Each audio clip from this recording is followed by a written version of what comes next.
के 24 अवतारों की कथा प्रथम स्कंद के अंतर्गत आई है। यह अधिकार का स्कंद है। सबसे पहले संक्षिप्त रूप में यहां पर कथाएं आई हैं। संत कुमार का अवतार हुआ, श्री नारायण का, चारों भाई जिन्होंने सदा सृष्टि में नारायण भक्ति का प्रचार किया।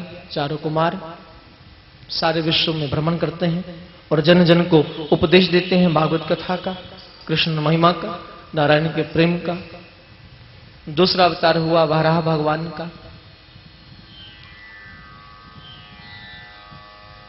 हिरण्यकशिपु और हिरण्याक्ष दोनों के उद्धार के लिए भगवान ने वराह और नरसिंह अवतार लिए हैं। एक बार संत कुमार श्री हरि के दर्शन के लिए जब वैकुंठ धाम में गए हैं तो जय और विजय पहरे पर रोक लिया, रास्ता अंदर जाने नहीं दिया। सब भगवान की माया, भगवान की लीला के अंतर्गत और नम्र थे, कभी क्रोध नहीं आया। लेकिन आज भगवान कुछ करना चाहते, कुछ लीला रचना चाहते हैं, इसलिए क्रोध आया और वहीं पर जय और विजय को श्राप दिया कि तुमने हमारा पथ रोका, इसलिए 3 जन्म तुम्हें राक्षस बनना होगा, भूलोक पर जाना होगा। 3 जन्म तक तुम यहां भूलोक पर जाओगे।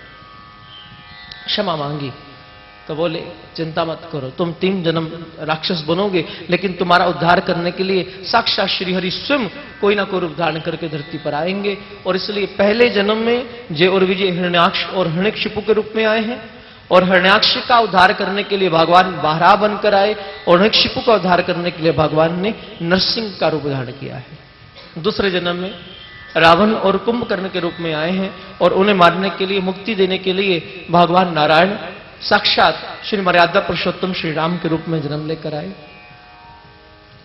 तीसरे अवतार जब जय और विजय शिशुपाल और दंतवक्र के रूप में आए हैं तो भगवान बांसुरी वाले कृष्ण के रूप में उनका उद्धार करने के लिए धरती पर प्रकट हुए।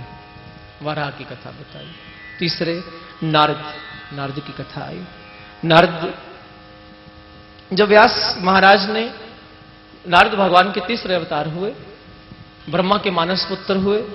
जो व्यास जी ने 17 पुराणों की रचना की, कितने उपनिषदों की रचना की, लेकिन मन को संतुष्टि नहीं हुई, मन को संतोष नहीं हुआ।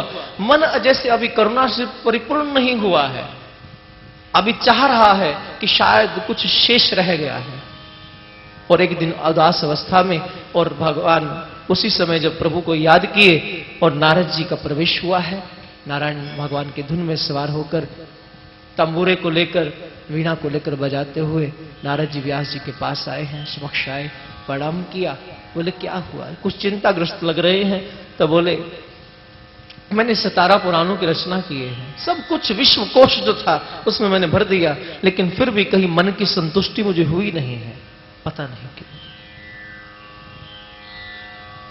तब नारद जी ने कहा, व्यास जी आपने 17 पुराण रचे, सृष्टि के सारे ज्ञान को आपने उसमें संकलित कर दिया।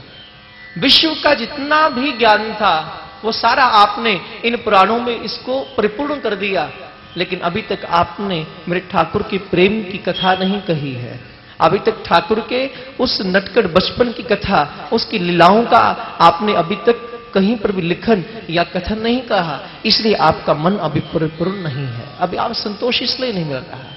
क्या करूं व्यास जी महाराज, जब तक आप कृष्ण भगवान के उस सुंदर चित्र को नहीं लिखोगे जो उन्होंने अनेक कल्पों में कहे हैं, तब तक कैसे परिपूर्ण हो पाओगे, तब तक कैसे आपके मन को संतोष मिलेगा।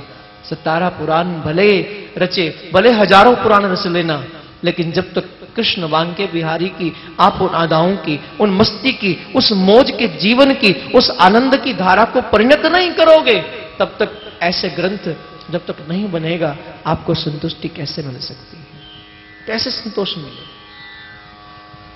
तुम जीवन भर भले ज्ञान एकत्रित कर लो, सारा जीवन ज्ञान के पीछे भागते रहो, लेकिन अगर कृष्ण की प्रेम लीला का श्रवण तुमने नहीं किया है तब जीवन परिपूर्ण नहीं होगा।